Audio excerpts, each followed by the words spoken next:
বন্ধুরা, আজকের আমার ভিডিওর বিষয়বস্তু হলো অ্যাডেনিয়াম গাছের সেপ্টেম্বর মাসের পরিচর্যা। অ্যাডেনিয়াম অথবা ডেজার্ট রোজ এটা কিন্তু একটি গরম জলবায়ুর গাছ। মার্চ মাস থেকে নভেম্বর মাস পর্যন্ত প্রচুর পরিমাণে ফুল ফোটে। ডিসেম্বর এবং জানুয়ারি এই দুটো মাস শুধুমাত্র এই অ্যাডেনিয়াম গাছ ডরমেন্সিতে থাকে। ফেব্রুয়ারি মাসে প্রুনিং এবং রিপোর্টিং করতে হয়, তারপর ধীরে ধীরে এই গাছে কিন্তু নতুন নতুন শাখা আসে এবং সেই শাখায় প্রচুর পরিমাণে ফুল আসে। এখন আমরা পৌঁছে গেছি সেপ্টেম্বর মাসে। আর সেপ্টেম্বর, অক্টোবর, নভেম্বর এই তিনটে মাস যদি তোমরা তোমাদের বাগানের অ্যাডেনিয়াম গাছ থেকে প্রচুর পরিমাণে ফুল পেতে চাও, তাহলে আজকের এই পরিচর্যা ভিডিও কিন্তু সম্পূর্ণ দেখতে হবে, কারণ আজকে সম্পূর্ণ ঘরোয়া পদ্ধতিতে খাবার তৈরি করে আমি আমার অ্যাডেনিয়াম গাছে প্রয়োগ করব এবং কবে কখন প্রয়োগ করতে হবে, এবং তাছাড়া রয়েছে কয়েকটা পরিচর্যার টিপস, যে টিপসগুলো এই সেপ্টেম্বর মাসে অবশ্যই তোমাদের ফলো করতে হবে। তো সমস্ত কিছু দেখার জন্য এবং জানার জন্য আজকের ভিডিওটা সম্পূর্ণ মনোযোগ দিয়ে দেখতে থাকো, একটু স্কিপ করো না। স্কিপ করলে কিন্তু অনেক কিছুই অজানা থেকে যাবে। নমস্কার, আমি লাবণী, আমার বাগানে তোমাদের সবাইকে জানাই স্বাগত। বন্ধুরা, ফার্টিলাইজার তো গাছের প্রাণ, কিন্তু তার সাথে সাথে গাছের পরিচর্যাটাও করতে হবে। গাছের পরিচর্যা এবং খাবার এই দুটোই কিন্তু দুটো একে অপরের পরিপূরক। তাই দুটো কাজ করলে তবেই কিন্তু আমাদের অ্যাডেনিয়াম গাছে প্রচুর পরিমাণে ফুল আসবে। তাই কি খাবার প্রয়োগ করব এই সেপ্টেম্বর মাসে সেটা দেখানোর আগে তোমাদেরকে আমি বলে দেব যে কি কি কেয়ার টিপস এই সেপ্টেম্বর মাসে আমাদের ফলো করতে হবে। যে যে টিপস ফলো করলে আমাদের বাগানের অ্যাডেনিয়াম গাছগুলোতে থোকায় থোকায় কুঁড়ি আসবে এবং তার সাথে ফুটবে অজস্র ফুল। বন্ধুরা, প্রথমেই বলবো কেয়ার টিপস নাম্বার 1। যেহেতু অ্যাডেনিয়াম গাছ একটা সান লাভিং প্ল্যান্ট, সেই কারণে আমাদের ছাদ বাগানে যেখানে সব থেকে বেশি সূর্যের আলো আসে, ঠিক তেমন একটা জায়গা আমাদেরকে এই অ্যাডেনিয়াম গাছের জন্য নির্বাচন করতে হবে। সারাদিনের 7-8 ঘন্টার সূর্যালোক এমন জায়গায় থাকে, সেই জায়গায় আমাদেরকে অ্যাডেনিয়াম গাছ রাখতে হবে, তবেই কিন্তু অ্যাডেনিয়াম গাছের ভালো গ্রোথ হবে এবং অ্যাডেনিয়াম গাছে প্রচুর পরিমাণে কুঁড়ি আসবে। Care tips number 2। বন্ধুরা, এই অ্যাডেনিয়াম গাছে কখনোই ওভার ওয়াটারিং করা চলবে না। এখন যেহেতু বর্ষাকাল, প্রচুর পরিমাণে বৃষ্টি হচ্ছে, তাই যদি সম্ভব হয় অ্যাডেনিয়াম গাছগুলোকে একটু শেডের মধ্যে রাখো। আর যদি সম্ভব না হয়, শেডের মধ্যে রাখা যদি একান্তই অসুবিধা হয়, তাহলে লক্ষ্য রাখবে যেন ড্রেনেজ হোল দিয়ে জলটা বেরিয়ে যায়। যদি ড্রেনেজ হোল দিয়ে জল না বেরোয়, যদি জল জমে যায়, তাহলে কিন্তু এই গাছের কডেক্স পচে যাবে, রুট রট হয়ে যাবে এবং গাছটা কিন্তু সম্পূর্ণ মারা যাবে। আর যদি তোমাদের গাছ শেডে থাকে, তাহলে এই গাছে প্রয়োজন অনুযায়ী জল প্রয়োগ করতে হবে। কখনোই অতিরিক্ত পরিমাণে জল প্রয়োগ করা যাবে না। টবের মাটি চেক করে তবেই জল প্রয়োগ করতে হবে। যদি দেখো যে টবের মাটি ভেজা ভেজা রয়েছে, তখন কিন্তু গাছে একেবারেই জল দেওয়া যাবে না। জল ছাড়াও কিন্তু অ্যাডেনিয়াম গাছ বেঁচে যায়, কিন্তু অতিরিক্ত জলে এই গাছ বাঁচে না। তাই তোমরা যদি পারো, তোমাদের হাতের কাছে যদি সিন্ডার থাকে, তাহলে সিন্ডার মিডিয়াতে তোমরা অ্যাডেনিয়াম গাছ প্রতিস্থাপন করতে পারো। তাহলে কিন্তু কোনো রকম কোনো সমস্যা হয় না। আমার এই যে গাছটা তোমরা দেখতে পাচ্ছ, এটা কিন্তু সিন্ডার মিডিয়াতে রয়েছে। তো সিন্ডার মিডিয়াতেও কিন্তু কুঁড়ি এসেছে এবং সিন্ডার মিডিয়াতে কডেক্স কিন্তু যথেষ্ট মোটা হয়। মাটির মিডিয়া থেকে সিন্ডার মিডিয়াতে কিন্তু অ্যাডেনিয়াম গাছ ভালো থাকে। Care tips number 3। টবের মাটিতে যদি কোনো আগাছা থাকে, সেই আগাছাকে কিন্তু আমাদেরকে তুলে ফেলতে হবে। কখনোই টবের মাটিতে আগাছা জন্মাতে দেওয়া যাবে না। আগাছা থাকলে কিন্তু আমাদের টবের মাটিতে যে খাবার আমরা প্রয়োগ করি, সেই খাবার কিন্তু এই আগাছাতেই ভাগ বসাবে। তাই তোমাদেরকে লক্ষ্য করতে হবে যে টবের মাটিতে কোনো আগাছা রয়েছে কিনা। সে আগাছা যদি থাকে, তাহলে সেই আগাছাকে তুলে ফেলতে হবে। অনেক সময় দেখা যায় যে ভালো কিছু গাছ হয়ে রয়েছে, তো সেই গাছগুলোকে তোমরা তুলে অন্য টবে প্রতিস্থাপন করে দিতে পারো। আগাছা তুলে ফেলার পর যে কাজটা করতে হবে, সেটা হলো টবের মাটি ভালোভাবে খুশে দিতে হবে। খুশে দিলে কিন্তু টবের মাটি হালকা থাকে এবং গাছ কিন্তু ভালো থাকে। তো বন্ধুরা, এবার আসি কেয়ার টিপস নাম্বার 4।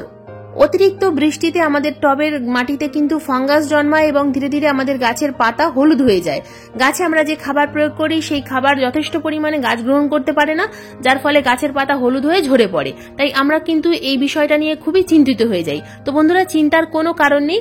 গাছে তোমাদেরকে প্রত্যেক মাসে 2 বার করে ফাঙ্গিসাইড স্প্রে করতে হবে। যে কোনো ফাঙ্গিসাইড তোমরা প্রয়োগ করতে পারো। তোমরা এই স্যাপ ফাঙ্গিসাইড প্রয়োগ করতে পারো, অথবা তোমরা রিডোমিল গোল্ড ফাঙ্গিসাইড প্রয়োগ করতে পারো, অথবা তোমরা tata Blitox fungicide, copper oxychloride যুক্ত টাটা ব্লাইটক্স ফাঙ্গিসাইড প্রয়োগ করতে পারো। তো যে কোনো ফাঙ্গিসাইড 2 গ্রাম 1 লিটার জলে মিশিয়ে তোমরা গাছের পাতায় 15 দিন অন্তর অন্তর খুব সকালবেলা গাছের পাতায় ভালোভাবে স্প্রে করে দেবে। তাহলে দেখবে তোমাদের গাছের যে হলুদ পাতার সমস্যা, অথবা অনেক সময় দেখা যায় যে গাছে কুঁড়ি আসছে, সেই কুঁড়িগুলো কিন্তু হলুদ হয়ে কালো হয়ে শুকিয়ে ঝরে পড়ছে। তো এই বিষয়টা তোমাদেরকে একটু লক্ষ্য রাখতে হবে। প্রত্যেক মাসে যখনই বৃষ্টি একটু থামবে, 2 বার করে খুব সকালবেলা অথবা সন্ধ্যার দিকে যদি ফাঙ্গিসাইড স্প্রে করতে পারো, তাহলে খুব ভালো কিন্তু রেজাল্ট দেখা যায়। বাগানের প্রত্যেকটা গাছে, যে গাছে কুঁড়ি নেই অথবা যে গাছে কুঁড়ি রয়েছে, ছোট গাছ বড় গাছ প্রত্যেকটা গাছে তোমরা কিন্তু এইভাবে ফাঙ্গিসাইডে স্প্রে করবে। তাহলে দেখবে গাছের কাণ্ড পচা বা গাছের রুট রট হয়ে যাওয়া অথবা গাছের পাতা পচা হলুদ হয়ে যাওয়া, কুঁড়ি পচার সমস্যা কিন্তু একেবারেই আর থাকবে না। তো এই কাজটা তোমরা কিন্তু 15 দিন অন্তর অন্তর অবশ্যই করবে। বন্ধুরা, এবার আসি কেয়ার টিপস নাম্বার 5। এই সময় যদি তোমরা নার্সারি থেকে কোনো অ্যাডেনিয়ামের চারা কিনে আনো, ফুল পছন্দ হয়েছে দেখে তোমরা যদি অ্যাডেনিয়ামের চারা কিনে আনো, তাহলে তোমরা কিভাবে প্রতিস্থাপন করবে? অ্যাডেনিয়ামের চারা কিনে আনার পর 1 সপ্তাহের জন্য বাগানের একটা জায়গায় তোমরা রেখে দেবে। তারপর এই গাছটাকে কিন্তু তোমরা প্রতিস্থাপন করবে। নার্সারি থেকে কিনে এনে সঙ্গে সঙ্গে কিন্তু কখনোই কোনো চারা গাছ প্রতিস্থাপন করতে যাবে না। তো কিভাবে প্রতিস্থাপন করতে হবে সেটাই তোমাদের এবার দেখিয়ে দেবো। এই অ্যাডেনিয়াম গাছটার গোড়ায় দেখছো প্রচুর পরিমাণে মাটি রয়েছে। এই গাছটা কিন্তু ভালো, আমরা যে মিডিয়াতে গাছ প্রতিস্থাপন করব সেই ধরনের মিডিয়া কিন্তু নয় এটা। তো আমি এই টব থেকে গাছটাকে সম্পূর্ণ বাইরে বের করে নিলাম। তো এর মধ্যে যে মাটিটা রয়েছে এটা দেখছো, এটা কিন্তু সম্পূর্ণরূপে এঁটেল মাটি। এছাড়াও এই যে শিকড়ের মধ্যে তোমরা ভালোভাবে লক্ষ্য করলে দেখতে পাবে নিমাটোডের আক্রমণ হয়েছে। দেখো এই যে শিকড়ের মধ্যে গাঁট গাঁট হয়ে ফুলে ফুলে গেছে, তো এটাকে বলা হয় নিমাটোড। তো নিমাটোডের আক্রমণ হলে কিন্তু গাছ বাঁচে না বন্ধুরা। তো আমরা কিভাবে বুঝবো যে এই গাছের মাটিটা এঁটেল মাটি? দেখো হাত দিয়ে চাপ দিলেই কিন্তু এইভাবে মন্ড তৈরি হয়ে যাচ্ছে। তো এটা থেকেই তোমাদেরকে বুঝতে হবে যে এটা এঁটেল মাটি, একেবারে চিটচিটে এঁটেল মাটি। আর চিটচিটে এঁটেল মাটিতে কিন্তু কখনোই অ্যাডেনিয়াম গাছ হয় না। অন্যান্য কোনো গাছ হলেও কিন্তু অ্যাডেনিয়াম গাছ হয় না। এই গাছে জল জমে থাকলে জল কিছুতেই শুকনো হবে না। 1 মাস 15 দিন পর্যন্ত জল ভিজে হয়ে থাকবে, মাটি ভিজে হয়ে থাকবে, যার ফলে রুট রট হবে এবং অ্যাডেনিয়াম গাছ কিন্তু কাণ্ড পচে কর্ডেক্স পচে মারা যাবে। অ্যাডেনিয়াম গাছের কিন্তু এই একটাই সমস্যা, অ্যাডেনিয়াম গাছে আর অন্যান্য কোনো তেমন একটা সমস্যা হয় না। অ্যাডেনিয়াম গাছের যখনই কর্ডেক্স পচে যাবে অ্যাডেনিয়াম গাছ কিন্তু মারা যাবে। আর এই যে নিমাটোড গুলো হয়েছে, এই নিমাটোড গুলোকে তোমাদেরকে কিন্তু এইভাবে ছিঁড়ে ফেলতে হবে। শিকড়ের মধ্যে কিন্তু ভালোভাবে লক্ষ্য করতে হবে কটা নিমাটোড হয়ে রয়েছে। তো সেই শিকড়গুলোকে দেখো আমি হাতের সাহায্যে এভাবে কেটে দিচ্ছি। তো তোমরা কিন্তু এইভাবে কেটে দেবে। এবার দেখো বন্ধুরা, আমি এখানে একটা মিডিয়া তৈরি করে নিয়েছি। এখানে রয়েছে মাটি, বালি চালার পর যে নুড়ি পাথর পাওয়া যায়, নুড়ি পাথর রয়েছে, কম্পোস্ট রয়েছে, তাছাড়া রয়েছে সিন্ডার রয়েছে।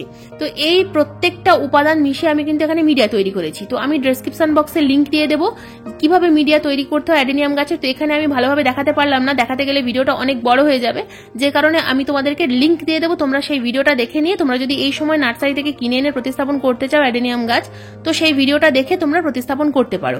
তো দেখো আমি কিন্তু এই টবের মধ্যে প্রতিস্থাপন করে দিলাম। অ্যাডেনিয়াম গাছের যদি বড় গাছ হয় তাহলে এর জন্য কিন্তু এরকম ছোট সাইজের বনসাই টব নেবে। তো এই টবগুলো কিন্তু নার্সারিতে পাওয়া যায়। এগুলো ছোট ছোট 4 ইঞ্চি 6 ইঞ্চি এরকম টব পাওয়া যায়। তো আমার গাছগুলো কিন্তু প্রত্যেকটা এইরকম টবেই রয়েছে। শুধুমাত্র যে গাছগুলো খুব ছোট সেই গাছগুলো 3 ইঞ্চি ছোট গ্লাস টবের মধ্যে প্রতিস্থাপন করা রয়েছে। তো টবের সাইজ কিন্তু গাছের সাইজ অনুযায়ী নির্বাচন করতে হবে।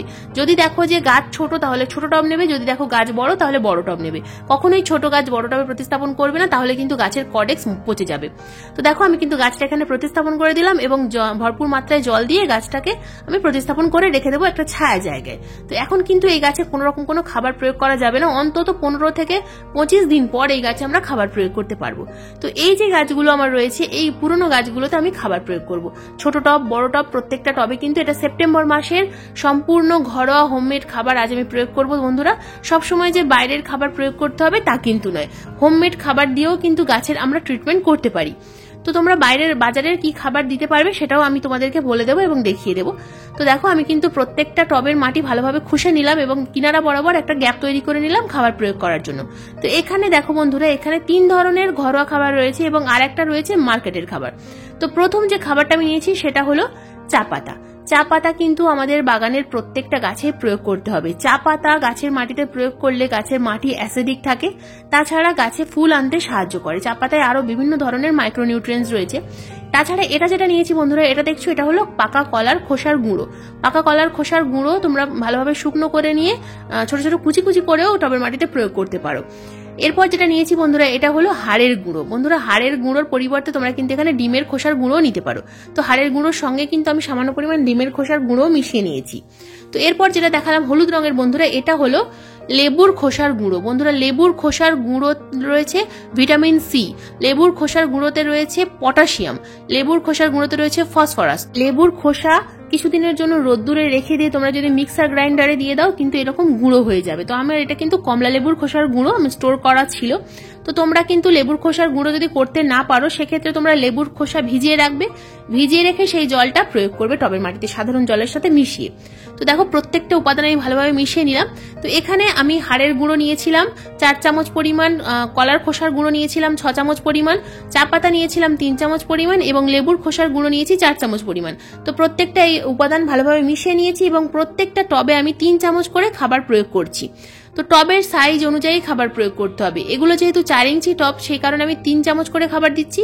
যদি তোমাদের টবের সাইজ 6 ইঞ্চি হয় তাহলে 4 চামচ করে খাবার দেবে। তো এই খাবারগুলোই মিশিয়ে তোমরা প্রয়োগ করো।